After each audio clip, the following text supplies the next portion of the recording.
insonlar va iblislar dunyosini ajratuvchi parda yer bitta kalla qo'yib qo'yishni unutmang. Men esa videoni boshlayman.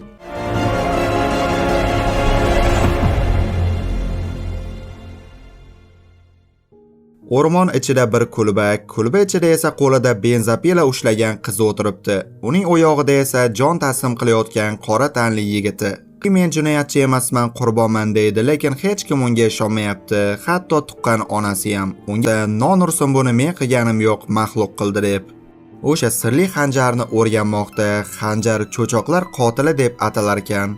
Ustida qadimiy ramzlarda kombinatsiya bor. Agar to'g'ri kombinatsiyani topa olishsa, ular xanjarning sirini ochishi mumkin. Shu joyda pauza qilib, videoga like bosib qo'ying. O'zim uchun so'rayotganim yo'q, yangi videolar ko'proq chiqishi uchun so'rayapman. Like'lar soni ko'p bo'lsa, yangi videolar soni ham ko'payadi va video qanchalik qiziqarli bo'lishi ham bosgan like'ingizga bog'liq. Like'lar uchun oldindan rahmat.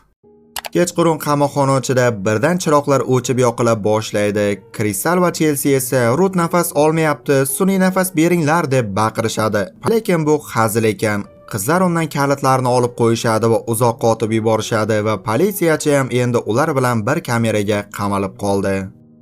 Ayni paytda Casey xanjarning kodini topdi. Xanjar esa qizib uning qo'lini kuydiradi. To'satdan yer qimillashni boshlaydi. Kal kelinni sakratyaptimi desam, yo'q, bu shunchaki xanjardan ekan va bu izolyatorda ofitser Larry kirib keladi, ammo kirgan zahoti maxluq unga tashlanadi. Madi esa ovoz chiqarmasanglar tirik qolasanlar deydi. Biroq alkash ayol baqirib yuboradi va maxluq uni sudrab ketdi. Madi qo'rqqanidan ishtoniga aqib qo'ydi va kalitlarni olib qolganlarni ham qutqarmoqchi. Kalitni olib yutib yubordi, biroq qiz allaqachon boshqalarni ozod qilishga ulgurgandi.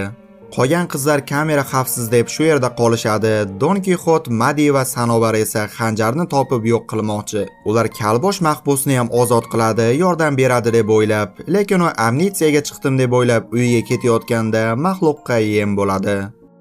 Keyin bu uchalasi ofisga kirishadi, u yerda tirik o'ldirishadi.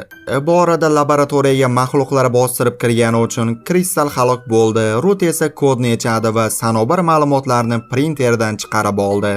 Oxirida ular izolyator oldida to'planishadi va xanjarga kodni kiritishadi. Shundan so'ng qamoqxona odatdagi dunyosiga qaytdi va hamma xursand. Biroq boya o'lgan Chelsea bilan Kristal maxluqqa aylanib qayta tirildi. Ko'rib turganingizdek, bularga grim qilishning umuman hojati yo'q. Shundoq ham maxluqning atmosferasini berib turibdi basharasi.